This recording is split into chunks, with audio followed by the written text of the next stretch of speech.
न श्री राम थे, न ब्रह्मा थे, न शिव थे।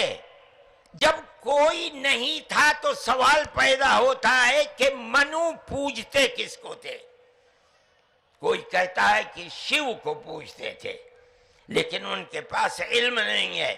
बहुत कम लोग ये बताते हैं कि मनु कुछ नहीं था दुनिया में, वो ओम को पूजते थे।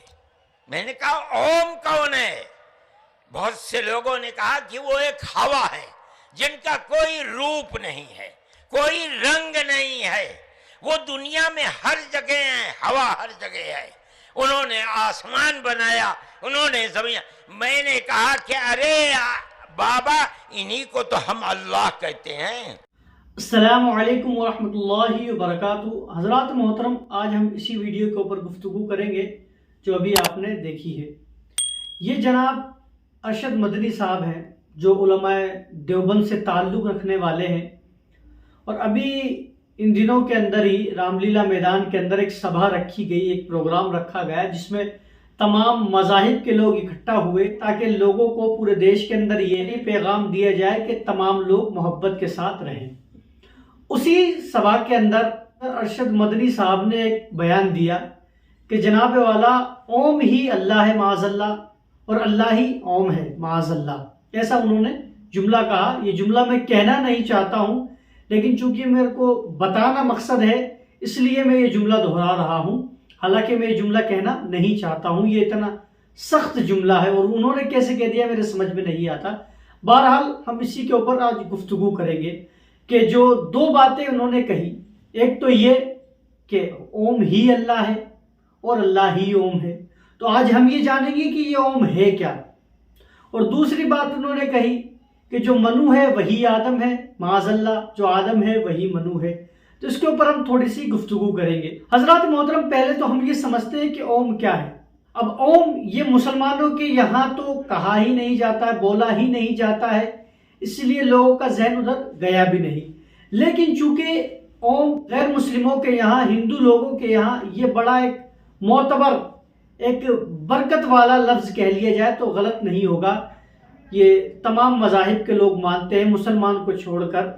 ये जैन भी लोग भी मानते हैं, बुद्ध मज़हब के मानने वाले भी मानते हैं, सिख भी मानते हैं और हिंदू भी मानते हैं कि ये जो ओम लफ्ज़ है ये बड़ा बाबरकत लफ्ज़ है। ये वो लफ्ज़ है कि इसका उच्चार करने वाला, इसका पढ़ने वाला, इसका विर्द करने वाला इंसान बड़े मकामात हासिल कर सकता है, उनके अल्फाजों में कहा जाए तो।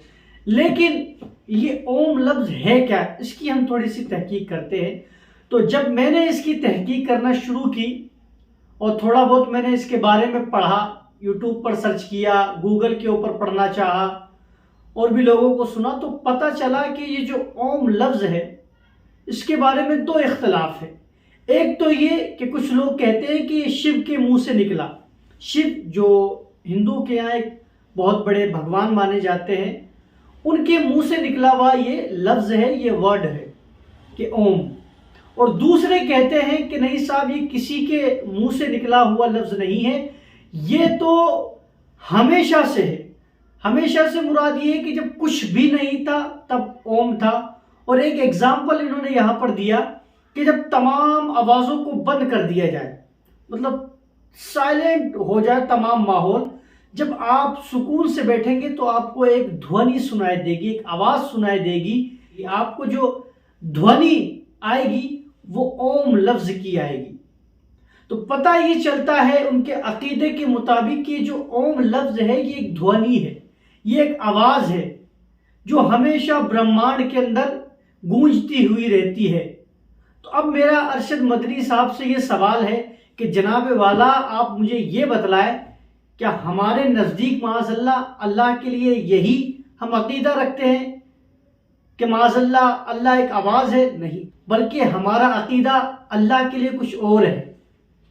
हम उसको हवा नहीं मानते, हम उसको एक आवाज़ नहीं मानते हैं, और गैर मुस्लिम हिंदू उसको एक आवाज़ मानते हैं। तो आप दूसरों को खुश करने के लिए ये कैसी बेतुकी बातें कर रहे हैं कि जनाब वाला ओम ही अल्लाह है माज़अल्लाह। और दूसरी बात आपने कही कि मनु ही आदम है, कहाँ से हो सकते हैं? आप कैसे कैसे कंपेयर कर सकते हैं हज़रत आदम अलैहिस्सलाम को और मनु से? आप कहते हैं, आप शायद ये मुराद ले रहे हो कि सबसे पहले मनुष्य को लोग वो मनु कहते हैं, हम आदम अलैहिस्सलाम कहते हैं, लेकिन उससे पहले भी उनका अकीदा आप देखिए कि वो कहते हैं कि ब्रह्मा ने मनु को पैदा किया, मनु को बनाया, लेकिन उनका अकीदा ये है कि ब्रह्मा भी पैदा हुए, ब्रह्मा को भी पैदा किया गया है। तो मैं आपसे गुजारिश करना चाहूंगा कि दूसरों को खुश करने के चक्कर में जो इस्लाम का जो अकीदा है आप उसके साथ खिलवाड़ ना करें। आप इस्लाम के अंदर जो अकीदा है उस अकीदे को रहने दीजिए।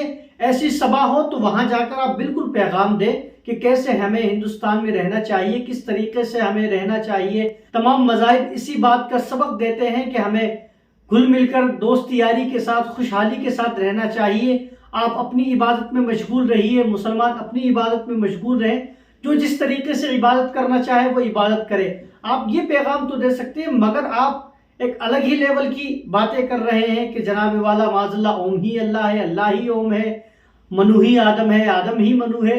तो ये कोई बातें हैं, ये सरासर जो भी बातें कही गई हैं ये सरासर इस्लाम के खिलाफ है।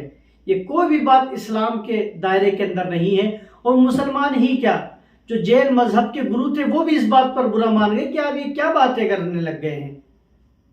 तो मैं भी उनसे यही कहना चाहूंगा, ऐसी सभा के अंदर आप जा रहे हैं तो जो पैगाम है अच्छे मेल जोल के वो आप दें।